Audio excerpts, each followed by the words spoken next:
Ini Gus, dia spesial sejak lahir karena dia memiliki tanduk dan telinga yang besar. Tinggal di hutan bersama ayahnya, mengajarinya membaca sejak kecil. Hari ini Gus membaca buku. Telinga yang peka mendengar suara di belakang, ternyata itu adalah Kijang. Ia menemukan bahwa ia memiliki kemiripan dengannya. Saat dia ragu, tiba-tiba datang angin kencang dan badai. Dia buru-buru berlari kembali ke ayahnya. Pertama kali Gus melihat hujan. Dia ceria seperti anak kecil. Tumbuh Gus bercita-cita untuk melihat dunia luar. Tapi ayahnya tidak membiarkan dia pergi. Hari ini Gus menemukan jejak kaki rusa, dan mengikutinya ke tepi hutan.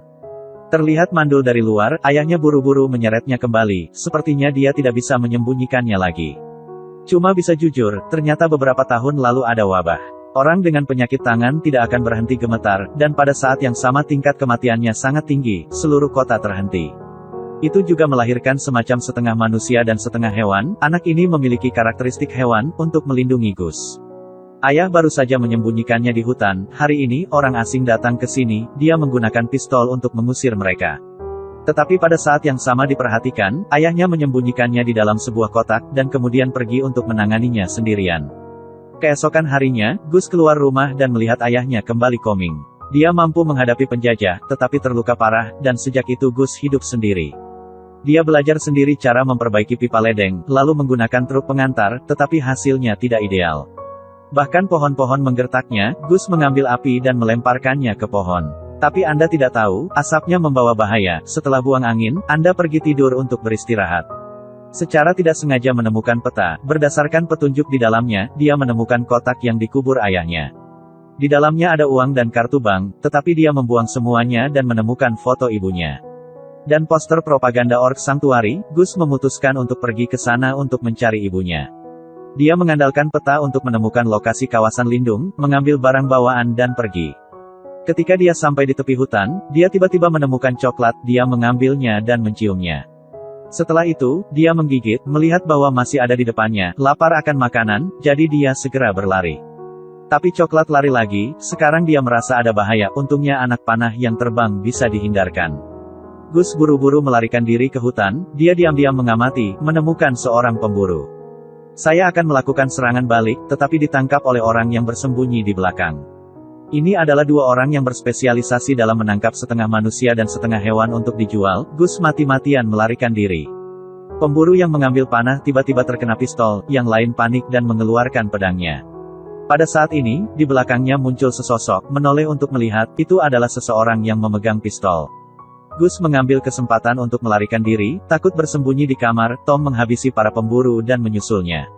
Ternyata dia juga datang karena tandukmu dan menarikmu keluar. Yuk, jangan kesini, kaget Tom. Anak itu ternyata bisa bicara. Karena dia belum pernah melihat orang yang bisa berbicara, dia berbalik dan pergi, meskipun dia adalah seorang pemburu. Tapi dia juga ada batasnya. Dia menganggap Gus manusia, jadi dia harus pergi.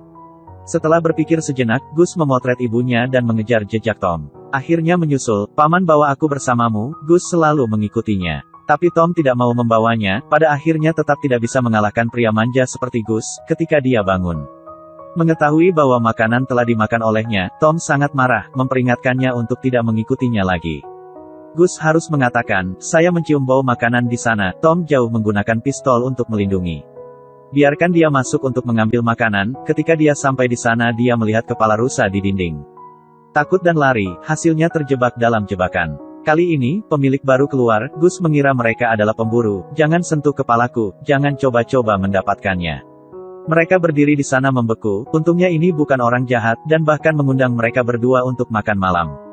Gus bertanya kepada mereka tentang keberadaan ibunya, tetapi sayangnya tidak ada jawaban. Sangat cepat berteman dengan anak laki-laki lainnya. Mereka bernyanyi dan menari bersama. Tom berkata untuk menunggu sampai malam untuk pergi. Namun saat ini, sekelompok orang menemukan keberadaan mereka. Pada malam hari Tom mengambil kesempatan untuk pergi.